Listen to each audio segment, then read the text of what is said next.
Hi, everyone. I'm Ananda, the Galactic Mystic, and we have a pretty big deal of a Aquarius new supermoon to talk about. So let's get to it.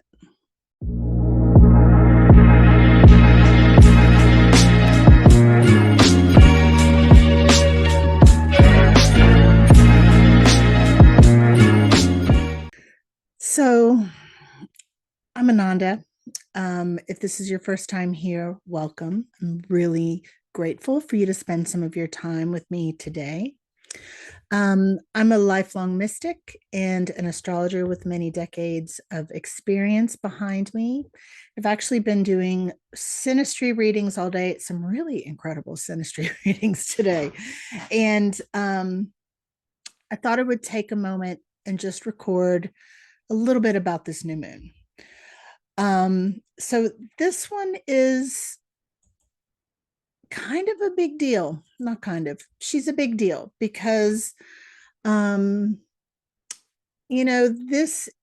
is the first new moon in Aquarius since Pluto made his first ingress into Aquarius, his second ingress into Aquarius. And this is a supermoon. So the moon is closer to the earth than normal. Of course, it's a new moon, so we won't see that part, but we will likely feel it. I don't know about you, but for me personally, new moons tend to bring the life events, the life changes. And full moons tend to be what I feel emotionally or feel in my body. That's just my experience. Yours could be very different. But this new moon, by the time we get into March, we're all going to have been through some things, I think. And some of that is likely going to be collective. So, further amplifying this, the energy of this new supermoon is that it is squaring Uranus. As one of the rulers of Aquarius, this is a really tight square and will bring an element of shock and awe so we can go ahead and expect the unexpected. Let me bring up the chart so we can look at this together. So this Aquarius new supermoon is happening February 9th, 2024 at 5:58 p.m. That is Eastern time. And here we have our sun moon conjunction, our new moon at 20 degrees of Aquarius and 41 minutes. And we can see here this square, a very tight square with Uranus in Taurus. Now, Uranus in Taurus is like lightning hitting the earth, like earthquakes or like shocks to the body or shocks to the physical reality we're in. And I do mean this metaphorically mostly, but only to a certain degree because this is a shakeup of something that appears solid.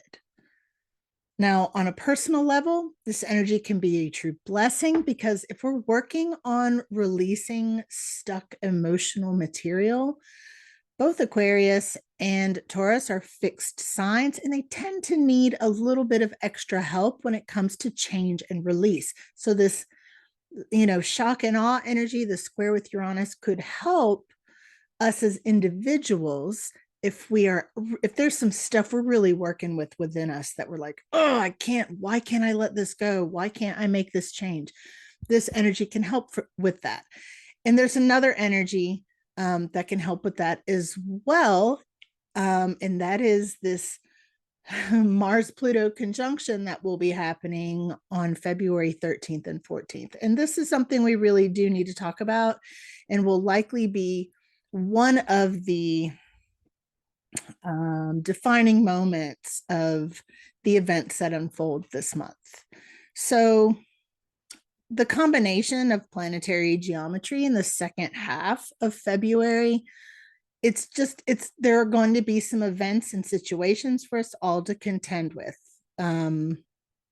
Considering the level of tension in the world right now, you know what I mean.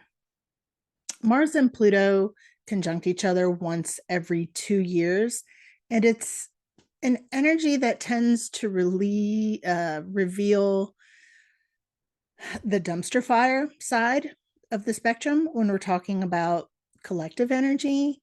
This is a tremendous force of will. It's like compulsive power dynamics that can reveal the underbelly of human potential. And all of that shadow material we carry, the monsters in the dark, they come to light under this influence. That's the collective situation. However, again, on a personal level, as individuals, it is possible to use this energy to our benefit. The combination of the square with Uranus and this Mars-Pluto conjunction, we can use as energy to push through barriers that we thought were impossible for us to breach. So there's always a positive potential. On the collective level, though, we often see the less than positive potential for Mars-Pluto conjunction. So we've got that in the mix. And really from February 17th to the 23rd, there could be a series of events that may be shocking, but will ultimately get our creative problem-solving juices flowing and hopefully encourage us all to, like lean more into fraternity, brotherhood, sisterhood, and cooperation with one another. And actually, I want to show you something. So this is a graph of the astrological harmonics, and it uses different rules than regular astrology. But it takes each one of these energies and graphs them for the month. And I want you just to kind of notice this peak here, this peak here, and this peak here. So this is peaking on February 17th, and this is the 13th harmonic. This is an energy that is very scorpionic. It's, has the flavor of Pluto, and it says here excellence and transformation. And that's kind of a nice way to say it because this energy can really push us. And on a positive side, it can push us to achieve. It's that kind of force of will I was talking about. And of course, transformation, that is that other side, things that really reveal the shadow. So this is a pretty big spike considering, and I'm going to show you in a moment a graph that shows the whole year. And you'll see that this happening this month, at least looking at it in this way, is some of the most potent energies of the whole year. So if we look here, this energy is the 7th and 14th harmonic, and it begins climbing on the 19th. This energy, if we're having an individual experience, this is the energy of when we really have to take a moment, pause, go within, and really begin wisdom seeking. It's really about wisdom seeking. And it's the type of wisdom seeking that doesn't have an end. It's an eternal loop. So we go within and just do some seeking. But there's usually something that sparks that. Usually, an event or something we witness or something going on. And we're like, okay, hold on. I need to go within and see what this means. So from there, we go to this red peak here, which is the 5, 10, 15. And this is the energy of problem solving. And I really love seeing this here because this tells me that whatever this is about, whether it be in our individual lives or collectively in the world, we are here, we are mobilizing. We are like, okay, now what do we do? And we're looking at doing things in the real world. And that's important. And I'm going to explain why in a moment. But first, I want to show you this graph for the year. And you can see too, we have another, smaller spike of the 13 vibration right there. So this is the whole year.